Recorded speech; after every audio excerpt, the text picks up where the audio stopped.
노사 민정 합의를 기초에 두고 올해 1월 첫 발을 내디딘 광주형 일자리는 독특한 일자리 사업 모델입니다. 정부의 전폭적인 지원으로 광주시와 현대차가 손을 맞잡고 신설법인 회사를 꾸리는 형태였기 때문입니다. 광주형 일자리는 문재인 대통령이 직접 축사를 했을 정도로 현 정부의 역점 사업이라고 볼 수 있는데요. 곧 머지않아 두 번째 광주형 일자리, 그러니까 제2 상생형 일자리가 나올 수 있다고 합니다. 과연 이 일자리를 가지고 올 수 있는 긍정적인 부분과 우려되는 부분, 어떤 것들이 있는지 전문가들과 자세한 이야기 나눠보겠습니다. 카톨릭대학교 경영학과 김기찬 교수, 금속노조 하영철 정책국장입니다. 두 분 어서 오세요. 어서 오십시오. 네, 안녕하세요. 네, 본격적인 토론에 앞서 저희 오늘도 문자 메시지 받고 있습니다. 샵 3698로 문자 보내주시면 오늘 토론에 함께 참여하실 수 있으니까요. 많은 참여 부탁드리겠습니다. 정보 이용료 100원이 부과된다는 점도 유념해 주시면 좋을 것 같습니다. 우선 교수님께 좀 질문 드리겠습니다. 네. 일단 청와대는 6월 달 이전에 제2의 광주형 일자리의 성과를 좀 내겠다라고 이제 언급을 했는데 시청자 여러분들께서는 사실 뭐 아시는 분들도 계시겠지만 이 광주형 일자리 하면 좀 생소하실 수 있거든요. 간단하게 좀 소개를 좀 해주시죠. 예, 우리나라가 1인당 국민 소득이 이제 한 3만 불쯤 되거든요. 네. 그러면 사실 지금까지 우리 자동차 산업의 생산 방식이 다 바뀝니다. 예를 들자면 일본인 경우에는 도요타 자동차가 다이하츠라고 하는 경차를 전문적으로 만드는 업체를 통해서 생산하고요. 네. 이제 독일 같은 경우에는 예를 들자면은 그 오토 오천이라든지 이런 독일의 자동차 산업이 힘들어졌다라고 하는 이야기는 고비용화가 심해졌다는 겁니다. 그러니까 3만 불 시대라고 하는 것은 국민들한테는 혜택이지만 자동차 산업에서는 엄청난 위협이죠. 그래서 2009년도에 미국에서도 GM이 자동차 산업이 힘들어지면서 1인당 인건비를 28불에서 16불로 내리기도 하고요. 네. 그래서 저는 자동차 산업의 고비용화에 대응하는 경차의 생산 구조를 선진국형으로 좀 바꿔가는 거다. 일단은 그렇게 말씀드릴 수 있을 것 같습니다. 네. 그럼 광주형 일자리라는 거는 결국 네. 기업이 좀 상대적으로 낮은 임금을 제공하고 그에 또 맞대응하는 뭐 복지 혜택을 제공한다 이런 게 맞는 건가요? 그렇죠. 자동차 산업이 살아가는 방법은 두 가지인데, 그러니까 자동차의 가치를 높여서 예를 들면 렉서스라든지 이렇게 높여서 선진국이 대응하는 방법이 하나 있고요. 그다음 자동차 원가를 조금 더 낮추어서 경차인 경우는 낮추어서 유지하는 방법이 있는데 지금까지는 경차를 생산하는 우리 대한민국의 자동차 산업 구조가 없었던 상태죠. 그래서 광주형 일자리라는 방법을 통해서 한번 실험을 해보는 건데 성공할지는 조금 더 논의하도록 하겠습니다. 네. 알겠습니다. 그런데 이제 정부가 이 광주형 일자리를 제2의 제3의 광주형 일자리를 만들겠다고 하는 거죠. 네, 그렇죠. 사실 대한민국이 2만 불에서 3만 불 시대가 됐다라고 하는 것은 자동차 제조업으로 보면 우리 원가의 저주라는 게 있습니다. 유럽이 겪었고요, 미국이 겪었고요, 일본이 겪었고요. 네. 그래서 원가의 저주라고 하는 것은 자동차 산업을 포함해서 모든 제조업의 원가가 높아지면 공장이 해외로 이전을 많이 합니다. 그래서 그 이전을 하지 않도록 만들어주는 방법을 모색하는 과정에서 다양한 형태의 일자리가 만들어지는 건데요.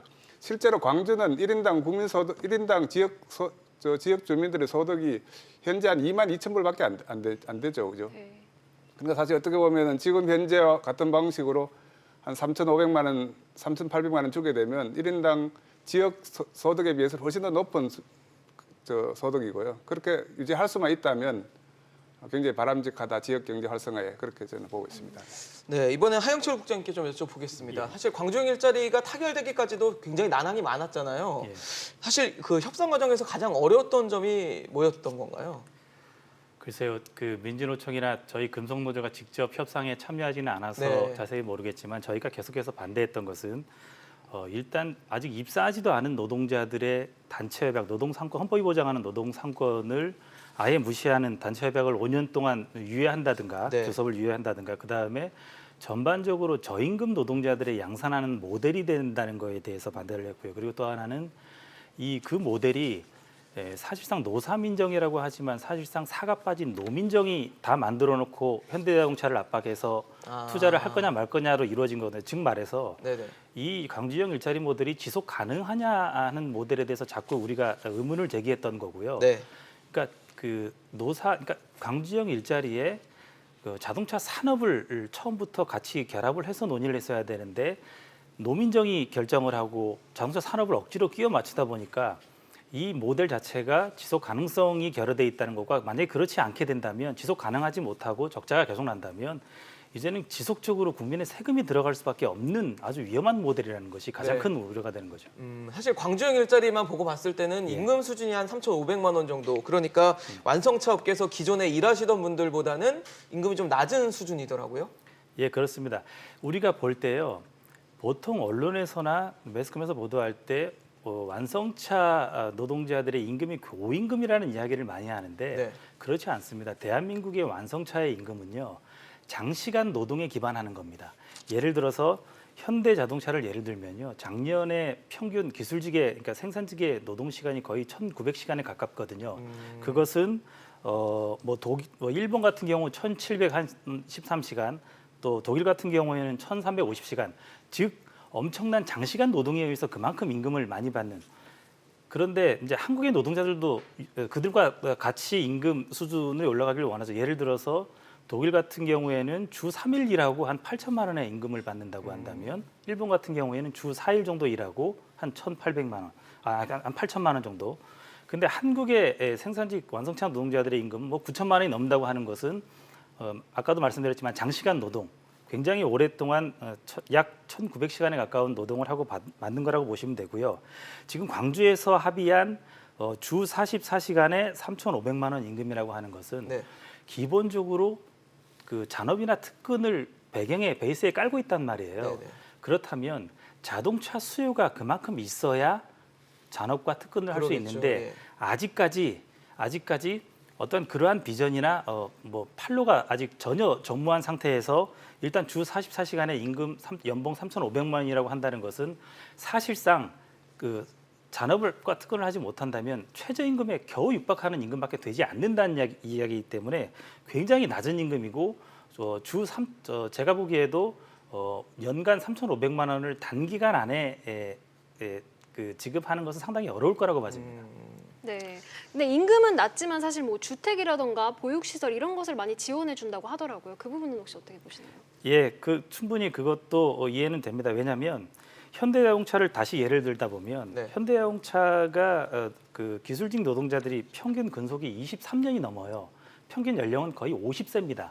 그러니까 자기 스스로가 벌어서 주택이나 교육 이런 거에 다 투자가 됐다는 거예요. 다만 광주형 일자리는 지자체가 주택이나 보육시설을 지원해 준다고 하는데 지자체가 그 노동자들의 낮은 임금의 노동자들의 평생을 책임져 주지 못한다는 거예요. 보육시설은 어느 정도 애가 크면 결국은 그 종사하는 노동자들이 다 책임져야 되는 거고 주택도 마찬가지입니다. 주택도 점점 식구가 늘어나는 평수로 넓혀서 그렇겠죠. 이사를 가야 되고 하는데 네. 이런 것들은 지속적인 이 낮은 임금에서는 대한민국에서 집 사기가 지금도 얼마나 어렵습니까? 그렇죠. 그런데 이 낮은 임금에서 네. 평생 미래를 보장한다는 것 자체가 설계 자체가 잘못됐다고 저희는 보는 것이죠. 네.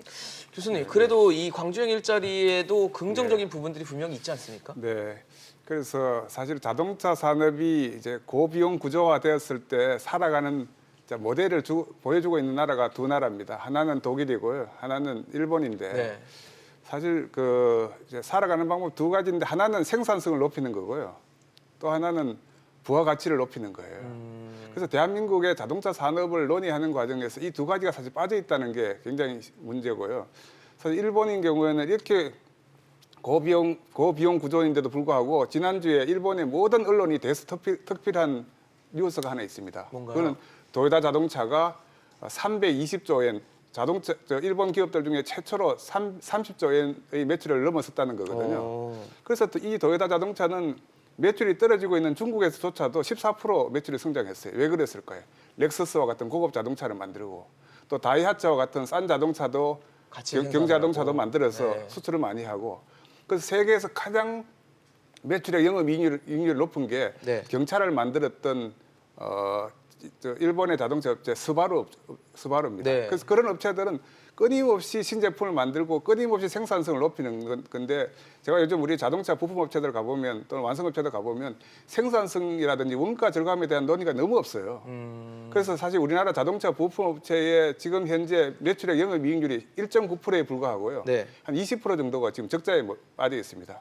그럼 일본의 업체들은 어떤가? 이것이 일본 업체들을 똑같이 가보면 끊임없이 원가를 낮추려고 노력을 하고요. 그래서 사실 저는 근로 시간을 단축하는 것만큼 중요한 것이 생산성을 높이기 위한 업무 몰입도를 높이는 게 굉장히 중요한 거예요. 사실 우리나라의 업무의 몰입도는 일본이나 독일이나 미국보다 훨씬 더 낮은 거예요. 네. 그러면 광주형 일자리의 장점이라고 할 수 있는 부분은 뭐라고 보시는 거예요? 그래서 광주형 장점은 이제는 지자체의 도움으로 그 공장을 하나 만드는 거지만 아까 하 국장님 말씀하신 것처럼 이것이 경쟁력이 있도록 만들어가는 방법은 두 가지라는 거죠. 아까 생산성을 높여서 원가 경쟁력을 유지하는 방법. 그다음 지금은 SUV 경차를 만드는 거지만 끊임없이 신제품이라든지 이런 신기술을 투자하지 않으면 사실 이것은 아마 2년 후쯤에 굉장히 실패한 모델이 될 가능성이 많습니다. 그러니까 선한 의도로 시작했다고 해서 선한 결과를 만드는 건 아니죠. 그렇죠? 네네. 그러니까 경쟁력이라는 부분이 빠지고 또 우리 하 국장님 말씀하신 것처럼 산업이라는 부분이 빠지면 굉장히 중요한 부분들입니다. 이 부분에 대한 우리 사회의 관심이 굉장히 중요한 거죠. 네, 그 지자체의 도움 방금 말씀하셨는데 네. 사실 이 광주형 일자리의 네. 뭐 주택 지원이라든지 자녀 교육 지원 이게 네, 네. 국민들의 세금으로 이루어지는 거잖아요. 이 그렇죠. 부분은 네. 어떻게 보시는지. 사실 우리 선진국이 되면 될수록 복지에 대한 관심이 많아지는데요. 네. 그 복지를 실현하는 방법은 두 가지예요. 하나는 웰페어라고 단순히 이제 정부에서 생활을 지원해주는 복지가 있고요. 네. 워커페어라고 해서 가급적이면 일하게 하고 일하면서 복지를 만들어가는 방법들이 있는데 이 방법은 사실 웰페어 모델이 아니고 워커페어 모델이거든요. 그래서 정부는 지방자치단체는 지원을 통해서 그 산업을 일으킬 수 있으면 궁극적으로 1인당 국민소득이 특히 광주인 경우에는 네. 2,100만 원에 불과 2,200만 원, 2,600만 원에 불과한데 한 3,600만 원짜리 일자리가 만들어질 수도 있다는 거죠. 네. 네. 사실 지금 어떻게 보면 자본 유치도 굉장히 중요한 부분 중 하나일 거라고 생각이 됩니다. 근데 자본 유치가 이제 부족하다 보니까 뭐 산업은행이나 중소기업은행 같은 경우에서 이를 떠안게 되는 문제가 발생을 했고 이 부분이 나중에 뭐 무책임하게 공적 자금을 투자해서 나중에 뭐 실효성도 못 거두는 이런 일이 발생하진 않을까 하는 우려는 분명히 있는 것 같거든요. 그것이 지금 제일 중요한 거죠. 사실 기업의 가치를 미래에도 유지할 수 있도록 만들어주면은 또 자본 투자가 훨씬 쉬울 텐데 지금처럼 자본의 투자를 가능하게 하는 경쟁력이라든지 산업에 대한 논의가 없기 때문에 이걸 정부의 자금으로 지금 유치하게 되면 나중에 이게 공적 자금의 어떤 낭비 문제 이런 게 심각해지는 거죠. 네. 이 광주형 일자리가 가는 중요한 특징 중에 하나가 이제 그 공장에서 경차형 SUV 마진이 좀 남지 않는 그런 SUV를 만든다 네. 이런 얘기가 나오는데 네. 앞으로 사실 뭐 이 광주형 일자리라는 게 사업 성패를 좀 뭐 예측하기도 좀 어려운 부분이 좀 있잖아요. 예. 근데 이제 정부에서는 제2, 제3의 이런 일자리를 만들겠다 하는데 그럼 이런 고민이 앞으로 좀 계속 되지 않을까요? 네. 그래서 우리가 지금 광주형 일자리를 논의하는 과정에서 제가 가장 불편한 부분은 내수 시장용 자동차를 만들겠다 이런 이야기예요. 7만 대 정도의 SUV 경차를 만들겠다는 건데 네. 사실 우리 그렇게 되면 누구하고 경쟁하느냐 하면 GM 창원 공장하고 경쟁을 하고요. 모닝하고 경쟁을 하는데요. 네. 모닝과 GM 창원 공장에 비해서 경쟁력이 없어요. 사실은 모닝 자동차 같은 경우는 한 28만 대 정도 생산하는 거거든요. 네. 그래서 규모의 경제가 만들어지지 않으면 안 되는 거죠. 그래서 저 광주형 일자리의 핵심은 자동차 산업을 내수 산업으로 보지 말고 글로벌 산업으로 보고 사실 자동차 산업은 신제품이 좋으면 거의 진화를 하고 성공합니다. 그래서 자동차 산업에 실패한 모든 나라의 실패 사례들은 신제품 개발에 실패한 거죠. 최근 대한민국 자동차 산업이 이렇게 어려운 것은 신제품 개발에 실패했다는 거고 SUV라든지 이런 트렌드를 못 따라갔다는 거죠. 국장님 모셨을 때는 어떻게 보시는지 궁금합니다. 일단 뭐 경차형 SUV라는 게 사실 뭐 이제 제조 구조상 마진이 낮을 수밖에 없는 구조고 그러다 보면 수익이 당연히 떨어질 수밖에 없고 그러면 과연 광주형 일자리가 장기적으로 잘 진행이 될까라는 우려는 분명히 있는 것 같거든요. 예.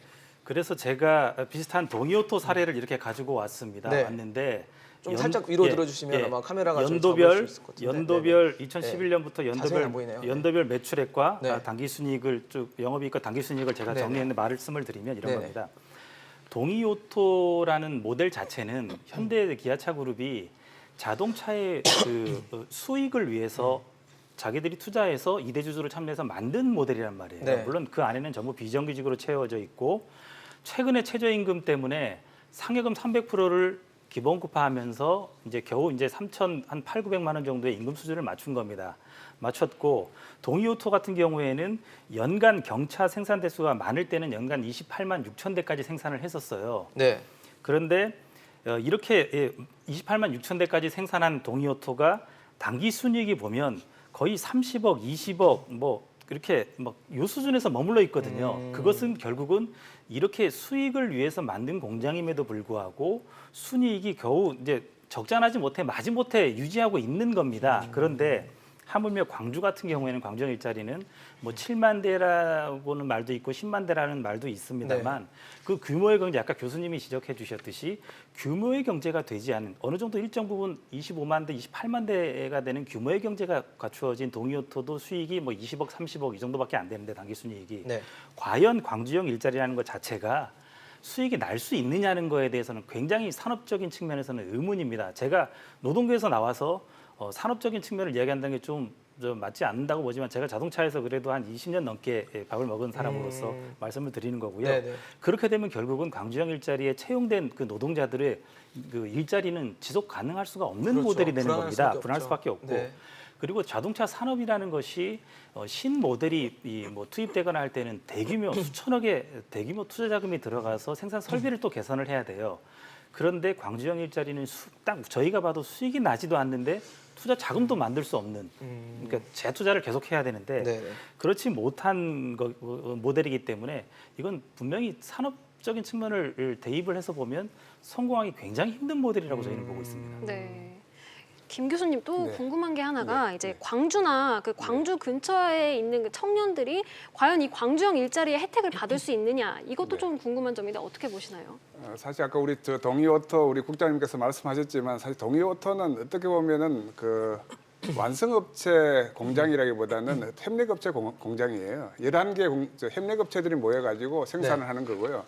그래서 우리 중소기업보다는 월급을 많이 주고 완성업체보다는 월급을 적게 주는 구조거든요. 그래서 저는 자동차 산업이 지금 현재 위기를 가지고 있지만 이 위기를 어떻게 보면은 어떤 기회로 만들 수 있는 방법이 저는 사실 광주형 일자리가 시작이 됐으면 좋겠다는 생각이 드는 게요. 일본인 경우는 다이하츠가 성공하고 있고요. 그래서 네. 다이하츠의 도요다의 물건을 공급하고 있는데 도요다의 영업이익률이 원래 8.1%입니다. 그다음에 우리 2001년도에 독일의 자동차 산업의 위기가 왔을 때 우리가 아우토 5천 같은 경우도 그 인건비를 한 80% 낮췄거든요. 네. 그래서 다시 살아났어요. 그래서 어떻게 보면은 지금은 자동차 산업의 위기이기 때문에 광주형 일자리를 통해서 하나의 공장을 만드는 거지만 궁극적으로는 산업의 경쟁력이 있도록 만들어주는 이런 노력들이 이제 필요한 것이고요. 사실 우리나라 자동차 산업의 그 자국 국내 생산 비율이 세계에서 가장 높습니다. 우리나라가 지금 현대자동차가 한 44% 정도가 되고요. 전 세계 평균이 31.8%가 되거든요. 네. 그래서 이것은 자동차 산업은 인건비가 올라가면 해외로 공장을 이전한다는 게 정설이에요. 옛날 폭스바겐 같은 경우는 27%만 독일에 생산하고 있고요. GM인 경우는 22%만 생산하고 있고 한국은 지금 그래도 44% 지금 생산하고 있는 거거든요. 그래서 어떻게든 이 국내에서 원가 경쟁력을 유지할 수 있으면 자국 생산 비율을 높일 수가 있는데 이제 도요타 같은 경우에는 39% 정도 하고 있는 거죠. 그 이유는 끊임없이 원가 경쟁력을 통해서 자동차 산업의 부가가치를 높이면 살아갈 수 있다. 그래서 저는 이번에 이렇게 위기지만 자동차 산업을 살리는 어떻게 보면 기회로 만들 수 있도록 하는 그런 총체적인 노력이 필요하지 않을까 이런 생각하고 있습니다. 사실 아까 국장님 지적을 해주셨던 부분 중에는 이제 이 광주형 일자리가 지속 가능한지, 그러니까 수익이 나지도 않을 것 같고 또 수익이 나지 않다 보면 당연히 투자도 잘 못 받게 되는 뭐 그런 우려들이 나오게 될 텐데 그건 결국 일자리로도 이어질 수밖에 없을 것 같거든요. 예.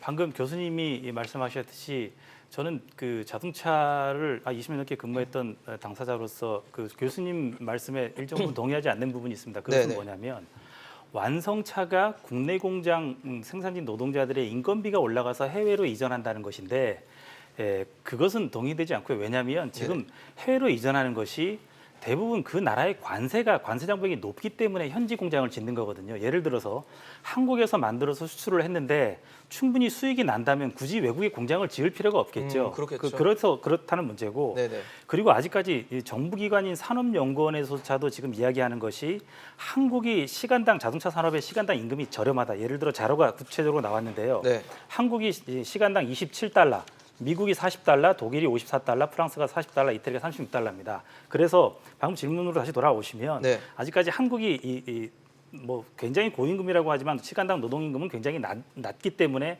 뭐 르노나 니산 같이 삼성에 이렇게 투자하는 거 아니겠어요? 그리고 양질의 일자리는 아주 좋습니다. 저희가 일자리를 만드는 것에 반대하는 것이 아니고 다만 거기에 산업의 거시적인 산업을 들여다보지 않고 자꾸 일자리 프레임에만 메모리돼서 만들다 보니까 성공하지 못할 산업을 그대로 그냥 억지로 맞추기 하는 거에 대한 반대를 하는 거거든요. 예를 들어서 산업적인 측면을 좀 장기적으로 보고 그럼요. 일자리를 만들어야 되는데 일자리를 만들기 위한 산업 뭐 도입이나 이런 게 됐다는 말씀이신 맞습니다. 거죠? 그러다 보니까 그 일자리도 지속 가능하지 못한 경우가 될 수밖에 그러겠네요. 없는 거고 네네. 그래서 적어도 일자리를 만들려면 미래 가치에 충분히 지속 가능할 수 있는 산업을 중심으로 만들어져야지 뭐 고용 유발 효과가 크다고 해서 억지로 자동차 산업을 끼워 넣어서는 이건 실패가 100% 보인다고밖에 볼 수 없다는 거죠. 네, 이제 국장님께서 방금 뭐 부정적인 요인들 많이 짚어주셨는데 네. 이제 아직 확정은 아니지만 이제 구미에 이어서 광주에 이어서 구미에도 이런 일자리가 좀 이제 생긴다고 상생형 어떻게 보시는지 이런 부분. 저도 구미 일자리에 대해서 오기 전에 뉴스를 통해서 봤는데 네.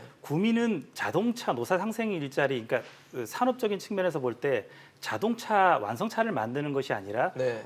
전기차용 배터리를 만든다는 네. 거예요. 전기차는 배터리는 순수 전기차뿐만 아니라 하이브리드, 플러그인 하이브리드에 그러겠죠. 다 들어가거든요. 네. 그런데 전기차 시장이 아직까지 전 세계적으로 굉장히 협소하긴 하지만 그래도 배터리의 공급은 수요에 비해서 공급이 따라가지 못한다는 거예요. 그렇기 때문에 구미에서 뭐 전기차 배터리를 만든다는 것은 충분히 미래에 존속 가능한 모델이라고 저는 보고 있기 때문에 네. 그건 굉장히 긍정적이라고 봅니다. 다만 이 낮은 임금에 대해서는 아직까지도 동의하지 못하는 부분이 있습니다. 그래서 임금 삭감형, 그러니까 광주형 일자리에서 했던 네. 임금을 좀 낮춰서 가는 것보다는 네. 약간 정주여권 지원, 그래서 그러니까 임금에 대한 보전도 어느 정도 되면서 네. 이제 혜택도 주는 방식이 뭐 거론은 되고 있더라고요. 예, 그런 부분에 대해서는 어떻게 보십니까? 저희도 그렇게 되길 희망하고요. 충분히 정부의 보조는 한계가 있다고 봐요. 그러면 노동자들이 본인이 스스로 벌어서 본인이 평생 가족들의 생계를 책임질 수 있는 만큼의 생활 임금은 충분히 보장이 돼야지만 그 모델이 사는 것이지 시작은 낮은 임금으로 뭐 시작해서 이걸 평생 뭐 정부만 쳐다보면서 지원받고 이런 모델은 아니라고 보기 때문에 굉장히 위험하다고 봅니다, 저는. 네네. 교수님은 어떻게 보십니까? 일단 구미에 일단 제2 광주형 일자리가 들어설 수도 있다고 하고 네. 그다음에 LG그룹의 참여가 또 유력하다는 얘기가 있거든요. 네. 이제 제가 사실 오기 전에 우리 1인당 지역 총소득을 하나 가져왔습니다. 그래서 지금 우리 중소기업 중앙회에서 발표한 최근 자료인데요. 그래서 우리가 이제 우리 광주인 경우에는 1인당 지역 총소득이 2,600만 원이에요. 네.